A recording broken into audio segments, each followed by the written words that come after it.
एक जगह रासलीला वाला आया था, उस सिनेमा वाला आया था। उसके पास बाघ था, भालू था, बंदर था।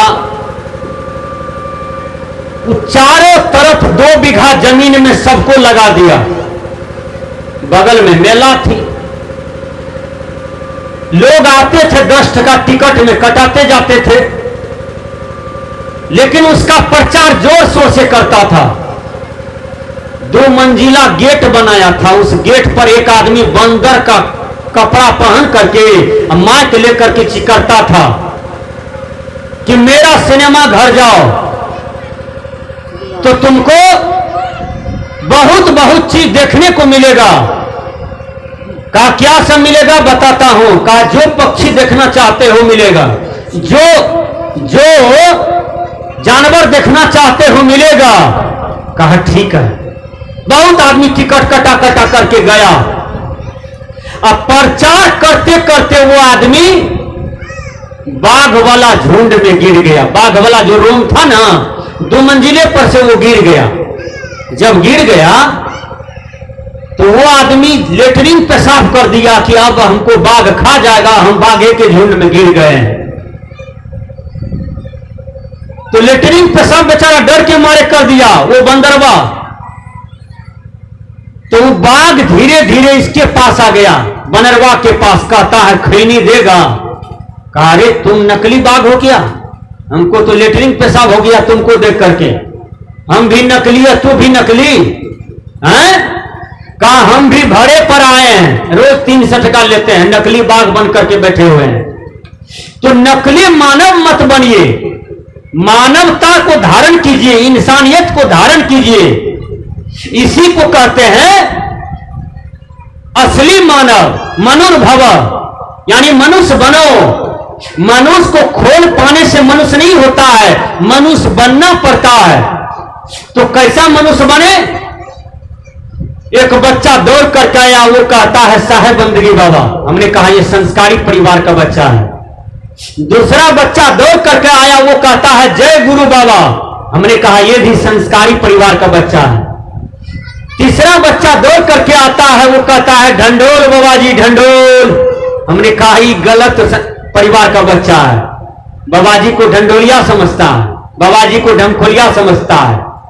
ये ढंढोल शब्द कहां से सीखा है? तो एक एक बच्चा के जीवन में संस्कार होनी चाहिए। बच्चा को जन्म दिए हैं, संस्कार दीजिए। यदि आपको प्रणाम करेगा तो संसार को प्रणाम करेगा।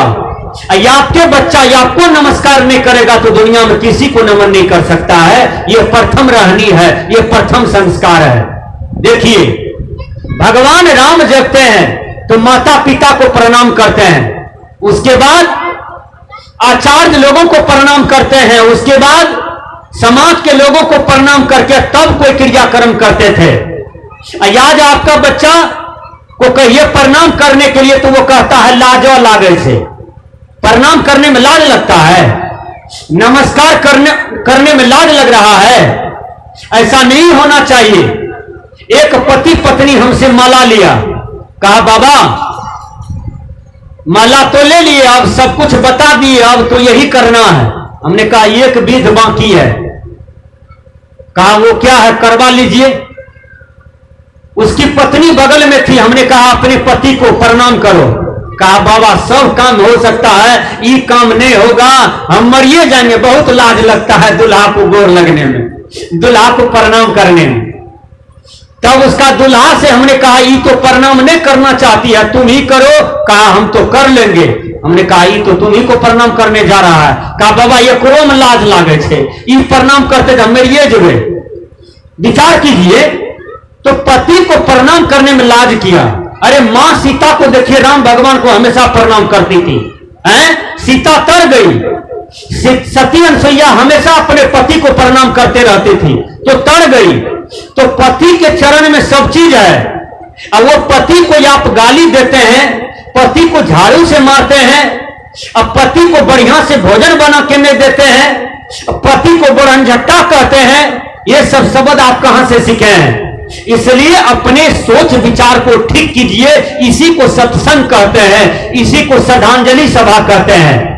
श्रद्धांजलि सभा में नया नया सीख लीजिए, उत्तम ज्ञान को धारण कीजिए, नहीं तो यह समाज रसातल में चला जाएगा, परिवार आपका रसातल में चला जाएगा।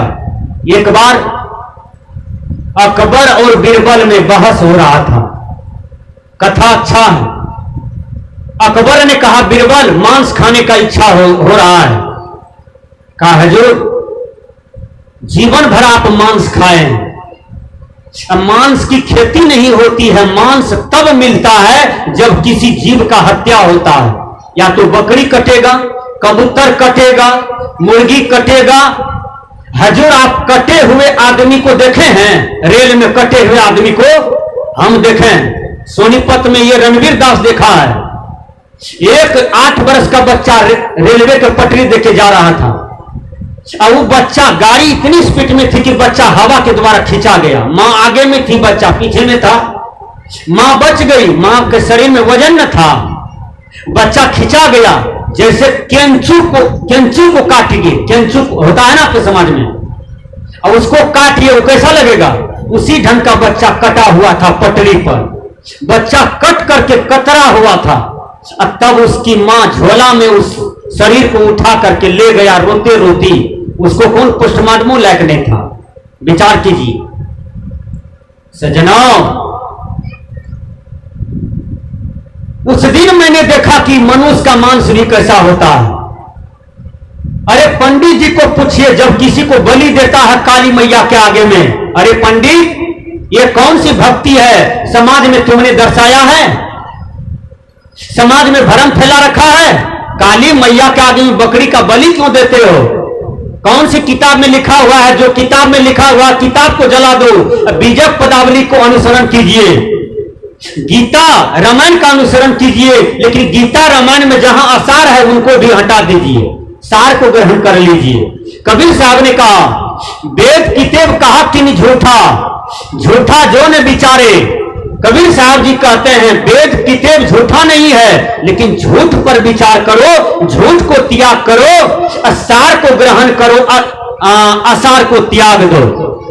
कहा हुजूर बकरी को काटा जाएगा, एक जीव का हत्या होगा तो आपका पेट भरेगा, आप मांस इतना क्यों खाते हैं? अभी तो वैष्णव बनिए। कहा तुम लाओ खरीद करके। डुमरिया चौक पर गया, बीरबल देखा कि 7 बकरी बांधा हुआ है, एक बकरी को काटा। बीरबल का देह सिहर गया, 2 किलो मांस लिया। बीरबल सोचा कि बार बार राजा हमको चौक पर भेजेगा, हम परेशान हो जाएंगे। बीरबल क्या करते हैं, अपने मन से दारू का बोतल ले लिए। कहा मांस लेके जाएंगे तो कहेगा दारू नहीं लाया है, दारू लाने जाओ संथाल टोला, चौक पर मिलता है, ले लेते हैं। अपने मन से शराब दारू ही ले लिए। रानी तो मर गई थी, सोचा एक बेसिया को भी भाड़ा पर ले लेते हैं, बेसिया को भाड़ा पर लिया। फिर सोचा कि जो मांस खाता है, दारू पीता है, शराब पीता है, उसको एड्स बीमारी आ जाती है या गलत गलत बीमारी का शिकार हो जाता है। इससे अच्छा है कि डॉक्टर को भी ले लेते हैं, हुजूर को बीमारी पकड़ेगा ना। हैं? अकबर को यदि कोनो बीमारी पकड़ेगा तो डॉक्टर को भी ले लेते हैं। दारू, शराब, मांस और वेश्या, तीनों को तो लिया। अब कहा ये तीनों का जो सेवन करते हैं तो उसको डॉक्टर चाहिए, तो डॉक्टर को भी भाड़ा पर ले लिए। डॉक्टर को जब भाड़ा पर ले लिए, तब सोचते हैं फिर हमको चौक पर आना पड़ेगा, कहेगा दवाई खरीद करके लाओ, इससे बढ़िया है ओम प्रकाश डॉक्टर का क्लिनिक सहित ले चलो। विचार कीजिएगा, क्लिनिक सहित दवा बेचने वाले को उठा करके कहा ट्रक पर ला दो। फिर बीरबल सोचते हैं कहीं दवा सेटिंग नहीं हुआ, रिएक्शन कर गया, तब क्या होगा? तो हमारा अकबर मर जाएगा। तो 4 आदमी चाहिए फेंकने के लिए।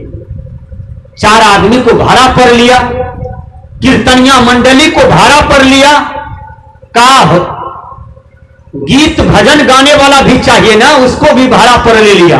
तब सोचते हैं कि उजला कपड़ा भी कफन वाला लिए लेते हैं, नहीं तो चौक पर आना पड़ेगा। सब चीज को ट्रैक्टर पर लाद लिए बीरबल और आ गए अकबर के सामने। कहा हजूर मांस लाए हैं। कहा कितना है? कहा 4 किलो। कहा 2 किलो बोले थे। कहा बड़ा सुंदर पोसा हुआ बकरी बकरा था, हम सोचे 4 किलो ले लेते हैं, बढ़िया शरीर है बकरी का। कहा तुम्हारा वेतन 10,000 टका हो गया। जाओ। अरे तुम तो बढ़िया काम किया, हम तो बोले थे 2 किलो लेने के लिए, तो 2 किलो ज्यादा लिया, तो 5 दूना 10,000 टका वेतन हो गया, बढ़ गया वेतन। कहा बीरबल एक चीज भूल गए कहने के लिए, लाए हो? दारू लाना पड़ेगा। कहा हजूर लेते आए हैं, हम तो जानते थे कि आप दारू के लिए भी हमको भेजिएगा।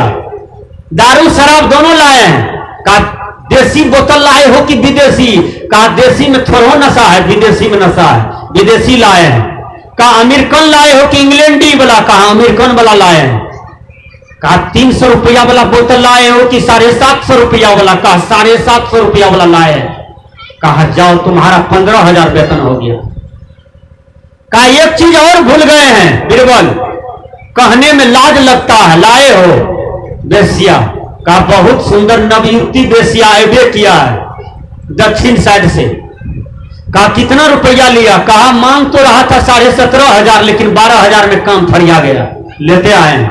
कहा जाओ तुम्हारा वेतन 20,000 हो गया। वेतन बढ़ते जा रहा है।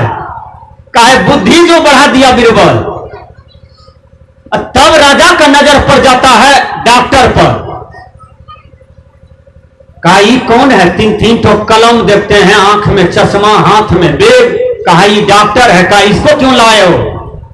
कहा हजूर जो मांस खाता है, शराब पीता है, वेश्यागमन करता है, उसको कौन बीमारी पकड़ेगा कोई ठिकाना नहीं। ऐसा नहीं है कि एड्स से पकड़ेगा, ऐसी बात नहीं है, कोई बीमारी पकड़ सकता है, और जो बीमारी पकड़ेगा तो जानलेवा होगा। ये डॉक्टर सब बीमारी को ठीक करना जानता है, इसलिए भाड़ा पर ले लिए हैं। तब अकबर का मन थोड़ा सा पचक गया। कहा ये कौन है? दो ठो लड़का और देखते हैं। कहा ये दोनों दवाई बेचता है, जितना बीमारियां मनुष्य के देह में लगता है सब बीमारी का दवाई इस ट्रैक्टर पर रखा हुआ है। आपको बीमारी होगी तो ट्रैक्टर पर से उतार करके तुरंत दे देंगे। कहा ऐसी बात है। तब उसका मन पचकते जा रहा है। कहा 4 ठो लड़का को क्यों लाए हो अलग से? कहा हजूर ऐसी थोड़ा बात है कि दवाई से आपका इलाज हो जाएगा या सुधर जाइएगा। हजूर ऐसी बात है, दवाई काम नहीं करेगा तो आप मर जाइएगा। तो हम कहां खोजने के लिए, किसको खोजने के लिए जाएं? ये 4 ठो लड़का को भी भाड़ा पर लेते आए हैं आपको फेंकने के लिए स्मशान घाट में। तब और पचक गया।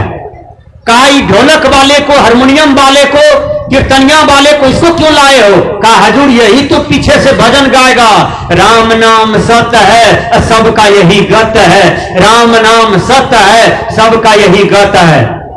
कहा कफन वाला कपड़ा क्यों लाए हो? कहा बार बार डुमरिया चौक पर काहे जाएंगे, सब चीज लेते आए हैं। कहा ऐसी बात है। तब राजा कान पकड़ करके 10 बार उठा बैठा। कहा आज से हम मांस नहीं खाएंगे, शराब नहीं पिएंगे और वेश्यागमन नहीं करेंगे। जाओ बीरबल तुम हमारे दिमाग को ठीक कर दिया और तुम हमारे जीवन को सुधार दिया। बोलिए सदगुरुदेव की जय। इसी को सत्संग कहते हैं।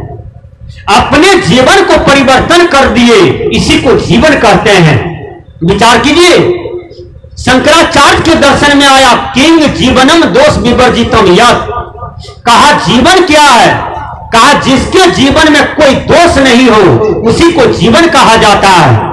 हमारे जीवन में दोषें कब आती है?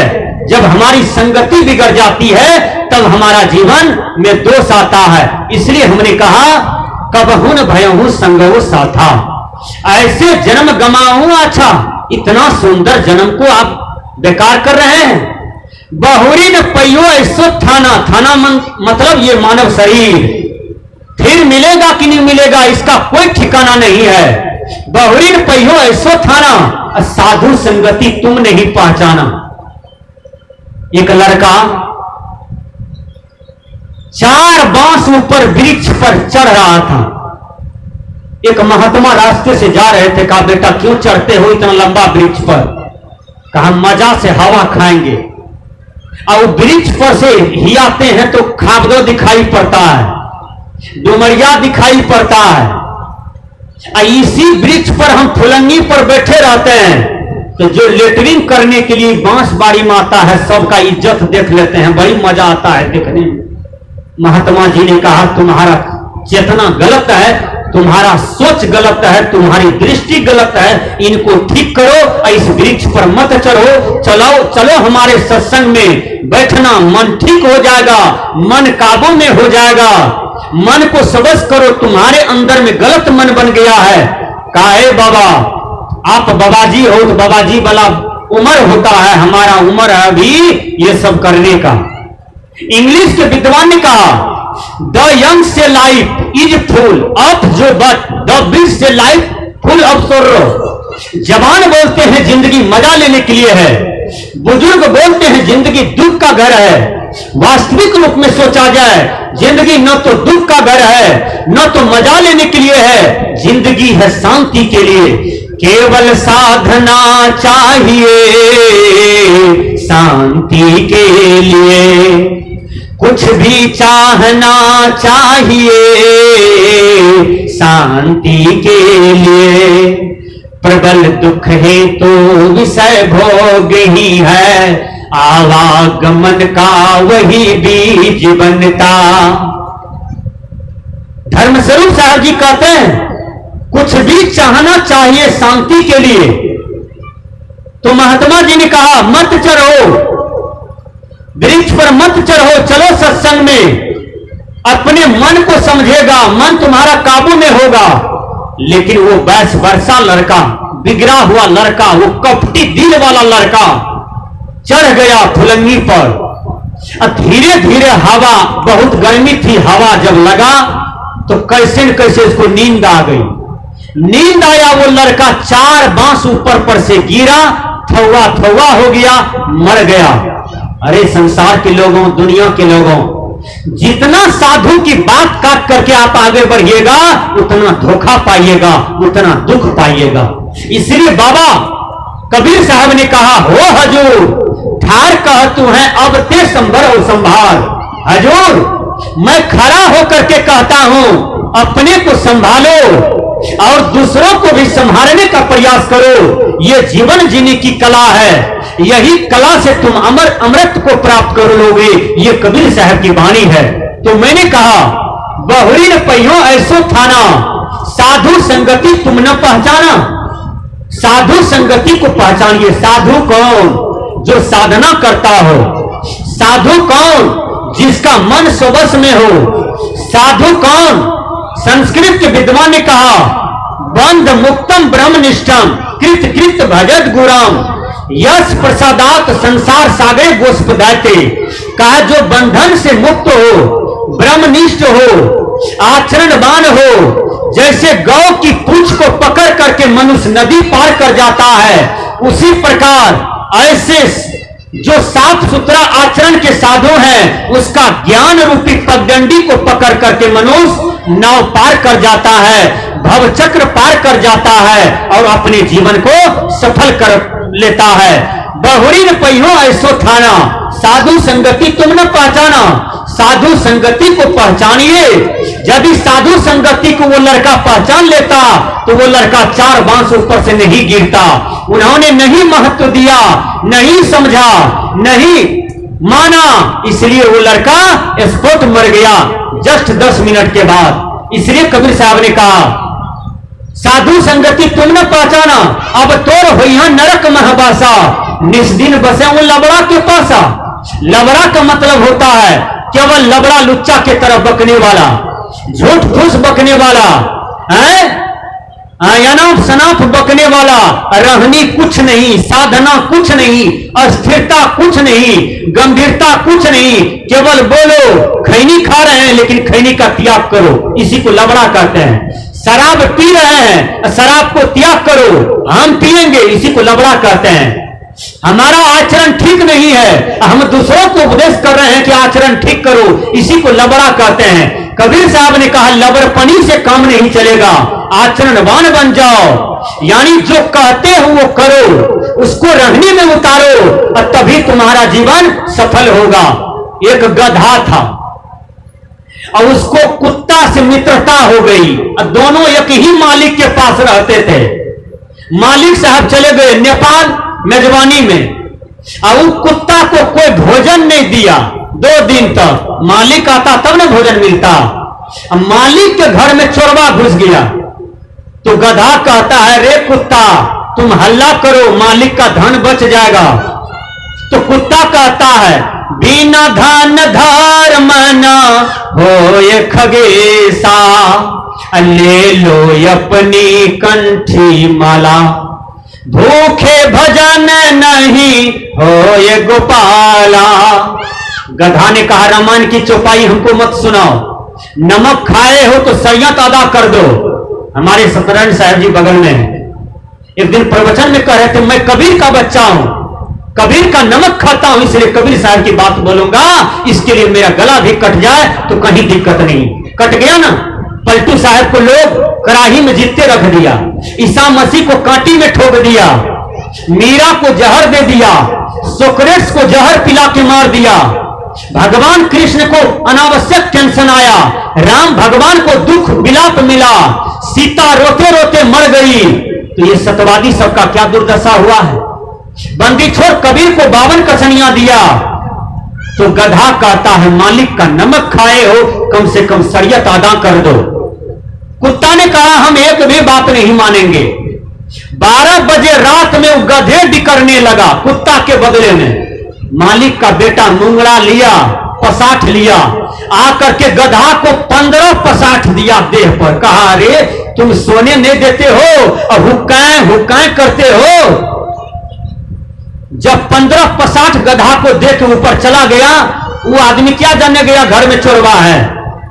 अब गधा तो जमीन पर लेट गया, चोट के मारे गधा जमीन पर खिसक गया। तब जब वो चला गया, तब रकम से कुत्ता पूछते हैं, गधा जी क्या समाचार है, मेरा वाला काम जो कर दिए ना आप, इसलिए पसाठ खाए हैं। तो साधु अपनी मर्यादा में रहे, गृहस्थ अपनी मर्यादा में रहे, विरक्त अपनी मर्यादा में रहे, नेता अपनी मर्यादा में रहे। जो मर्यादा से अलग हट करके कर्म करेंगे वो उस तरह से पीटा जाएगा जैसे गधा पीटा गया। सज्जनों, हर आदमी अपनी अपनी मर्यादा का रक्षा करे। आइए मैं भजन के द्वारा थोड़ा सा सेवा करता हूं।